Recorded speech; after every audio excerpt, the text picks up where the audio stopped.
नमस्कार, मैं doctor Shilpa Yadav, assistant professor botany, government Dungar college Bikaner. आज हम साइकस के बारे में अध्ययन करेंगे। इससे पहले के वीडियो लेक्चर के माध्यम से हम इसकी क्लासिफिकेशन और डिस्ट्रीब्यूशन के बारे में पढ़ चुके हैं।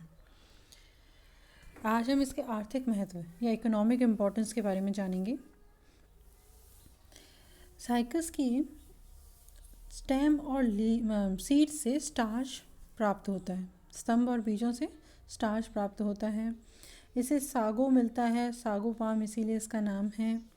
मलाया और इंडोनेशिया के कुछ भागों में इसकी तरुण मांसलोद्भिद पत्तियां सब्जी के रूप में प्रयोग ली जाती हैं। यंग सक्यूलेंट लीव्स को एज वेजिटेबल काम में लेते हैं।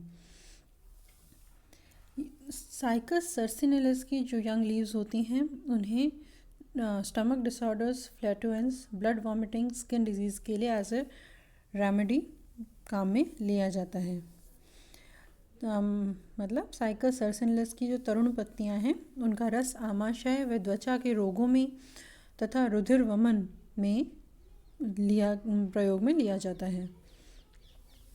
साइकस रेवोल्यूटा जो है उसके बीजों का उपयोग सिरदर्द व गले के विकारों के उपचार में किया जाता है।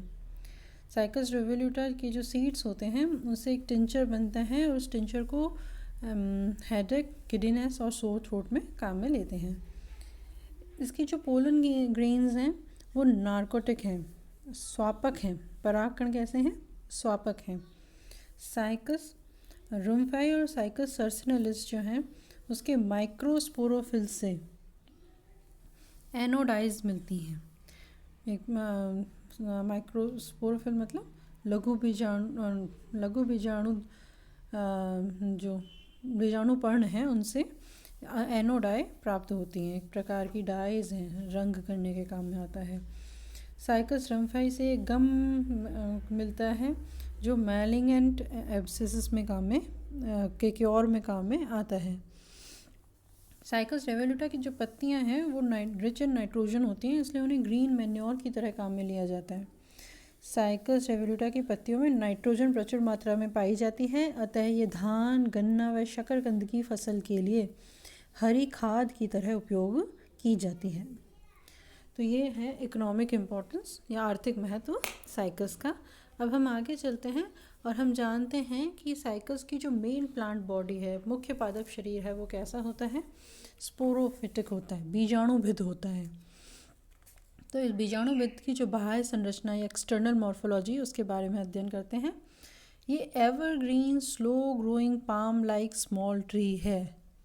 यह ताड़ सदृश सदाबहार वृक्ष है। इसकी जो एवरेज हाइट है, औसत ऊंचाई है, वह 1.5 to 3 मीटर्स तक की होती है। 1.5 से लेकर 3 मीटर तक यह लंबा होता है। यह इसके अंदर जीरोफिटिक कैरेक्टर्स होते हैं, तो ये जीरोफिटिक हैबिटेट्स में मिलता है। मरुद्भिद आवासीय स्थलों में यह मिलता है, जैसे पथरीली पहाड़ी व ऐसे स्थान जहाँ पर पानी की कमी हो। Slopes of hills and sunny places where water is scarce, ऐसी जगह ये मिलता है। ठीक है। अब ये इसका डिफ्रेंसिएशन रूट, स्टेम और लीव्स में होता है। स्पोरोफाइट के अंदर 3 पार्ट्स होते हैं, रूट, स्टेम और लीव्स। जड़, स्तंभ व पत्ती में इसका ये विभेदित होता है। तो सबसे पहले हम इसकी जड़ के बारे में जानते हैं। देखिए ये प्लांट है, ये इसका तना है और इस तने के ऊपर हमेशा परसिस्टेंट लीफ बेसिस मौजूद होते हैं। ठीक है। इसके देखिए ऊपर पाम लाइक क्यों कह रहे हैं? सबसे ऊपर देखिए वर्ल्स बने हुए हैं, घेरे हैं, चक्कर हैं, किसके? लंबी लंबी पत्तियों के। ये पत्तियां कैसी हैं? पिन्नेटली कंपाउंड, पिच्छकी पत्तियां हैं, है ना ये। और इस सबसे ऊपर मेल कोन लगे हुए हैं। जो मेल कोन है या जैसे कहते हैं नरशंकु, वह एपेक्स पर उगता है, शीर्ष पर उगता है। और इसके शीर्ष पर उगने से अभी ये ग्रोथ कैसी है इसकी? मोनोपोडियल है। कैसी है? एक लाक्षी। ठीक है। लेकिन मेल कोन अब एपेक्स पे उग गया है तो उसकी ग्रोथ जो है वहाँ से रुक गई, है ना। मेन एक्सेस जो है उसकी ग्रोथ रुक गई, तो इसलिए अब ये साइड से ग्रो करेगा। तो अब जब मेल कोन बन जाता है उसके बाद इसकी ग्रोथ कैसी हो जाती है? सिम्पोडियल हो जाती है। ठीक है, मेन पहले बेसिकली इसकी ग्रोथ कैसी होती है, मोनोपोडियल, एक लाक्षी होती है, पर जो मेल कोन है वो शीर्ष पर एपेक्स पर उगता है, इसलिए वहाँ से इसकी ग्रोथ क्या हो जाती है, रुक जाती है। अब वहाँ पर क्या बन गया, मेल कोन बन गया है। तो अब जो पत्तियाँ हैं वो साइड से सेकेंडरी जो एक्सेस है वहाँ से उगेंगी, इस वजह से इसको ग्रोथ अब कैसी हो जाती है, सिम्पोडियल हो जाती है। ठीक है, अब हम बात करते हैं, जो जड़ है वह दो प्रकार की होती है यहाँ पर, टैप रूट और कोरोलॉइड रूट। सामान्य मूसला जड़ें, सामान्य जो मूसला जड़ें हैं वो लॉन्ग लिव्ड प्राइमरी रूट हैं, प्राथमिक जड़ें हैं, ये स्थायी होती हैं, ये थिक और शॉर्ट होती हैं, छोटी और मोटी होती हैं। इसकी जो लेटरल ब्रांचेस हैं वो थिन एंड लॉन्ग हैं, पार्श्व शाखाएं लंबी व अपेक्षाकृत पतली होती हैं।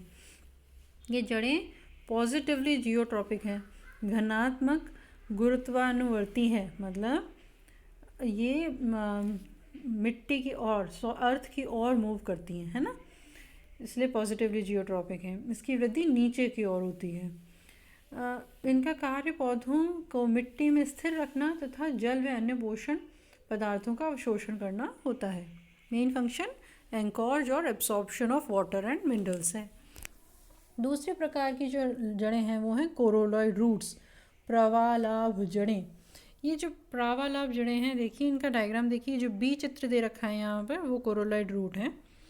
ये इनमें क्या होता है, रिपीटेटिव डाइकोटोमस ब्रांचिंग होती है, ये बार बार द्विभाजी शाखन के कारण कैसे बन जाती हैं, प्रवालाभ गुच्छों की तरह नज़र आती है, कोरोलाइन मासेस की तरह दिखाई देती हैं। कोरल्स आपको पता है, समुद्र में उगने वाला जीव है कोरल। ये जो कोरल्स हैं ये जिस तरीके की दिखाई देती हैं उसी प्रकार की यह जड़ें दिखाई देती हैं।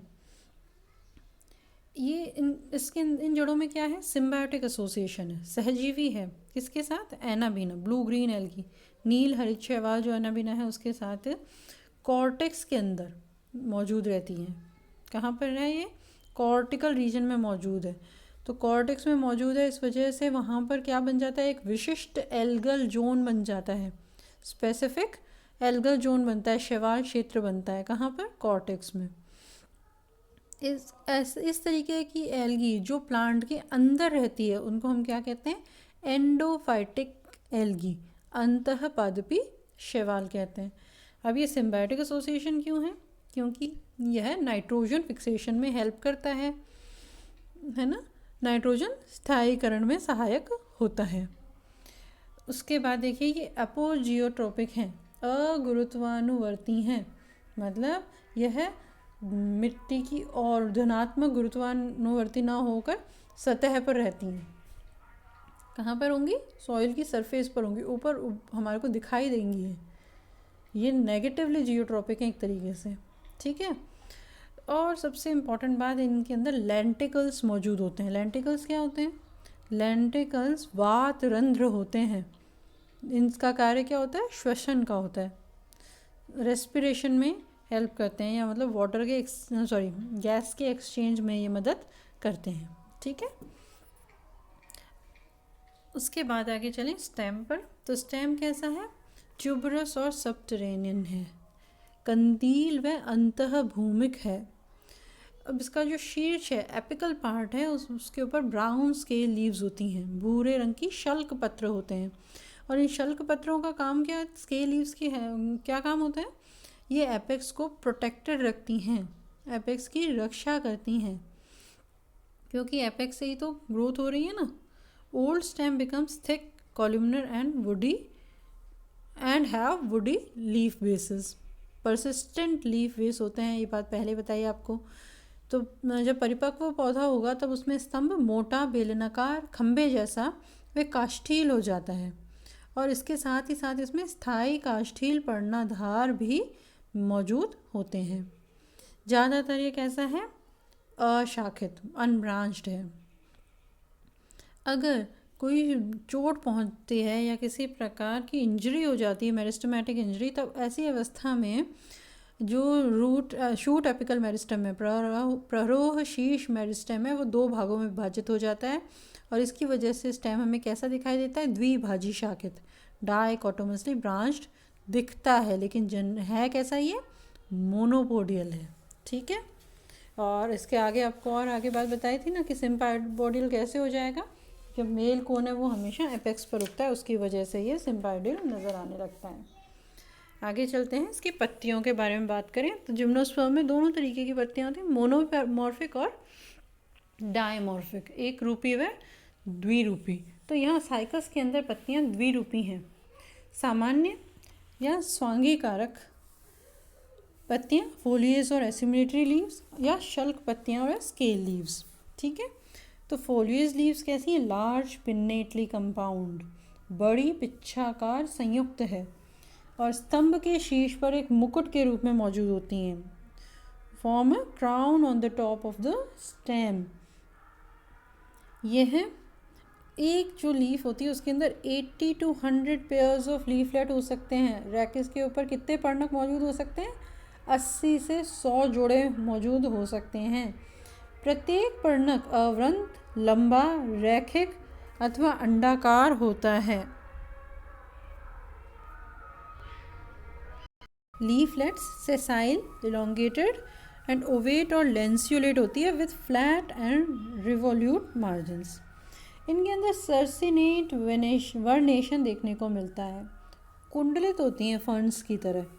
ठीक है, तरुण जो पत्ती होती है, यंग जो स्टेम होती है, उसके अंदर रेकिस सीधा हो जाता है, वरना कैसा होगा, rachis is incurved and leaflets are enrolled in a bud condition. ये किसकी, ये सर्सिनेट वर्नेशन के बारे में हम कहते हैं। सर्सिनेट वर्नेशन कि कुंडलित हो जाएंगी, पर्णक जो है वो कुंडलित होकर भीतर की ओर मौजूद होंगे। देखिए आपको डायग्राम दिखाएं, ये देखिए जो डी चित्र दिख रहा है ना आपको, लीफलेट तो सीधा है लेकिन जो रेकिस तो सीधा है लेकिन जो लीफलेट्स हैं वो मुड़ी हुई हैं। इस अवस्था को हम क्या कहते हैं, सर्सिनेट वर्नेशन, कुंडलित प्रकार का होता है यहाँ पर।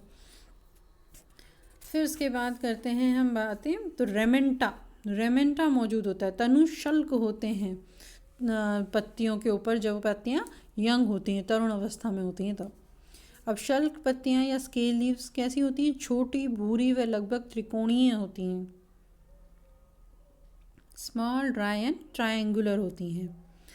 ये भी रेमेंटा से घिरी हुई होती हैं, तनुशल्कों से घिरी हुई होती है। इनमें प्रकाश संश्लेषण की क्षमता नहीं होती, फोटोसिंथेसिस नहीं कर सकती। कैसे कलर की हैं, ब्राउन कलर की हैं, इसलिए ये फोटोसिंथेसिस नहीं कर सकती क्योंकि इनमें क्लोरोप्लास्ट मौजूद नहीं है। अब काम क्या है इनका काम है एपिकल मेरिस्टेम, शीर्षस्थ मेरिस्टेम का रक्षा करना। ठीक है, जहाँ पर भी ये मौजूद होती हैं वहाँ पे क्या करती हैं, ये प्रोटेक्शन का कार्य करती हैं। और इनसे क्या बनता है, परसिस्टेंट लीफ बेसिस। ठीक है, इनसे क्या बनेगा, परसिस्टेंट लीफ बेसिस, स्थायी काष्ठील पर्णाधार। ठीक, पर्णाधार। ओके, ये देखिए आप, फोलियस लीव और स्केल लीव्स एक दूसरे से ऑल्टरनेट वर्ल्स में अरेंज होती हैं, एकांतर चक्रों में मौजूद होती हैं, सामान्य व शल्क पत्तियाँ।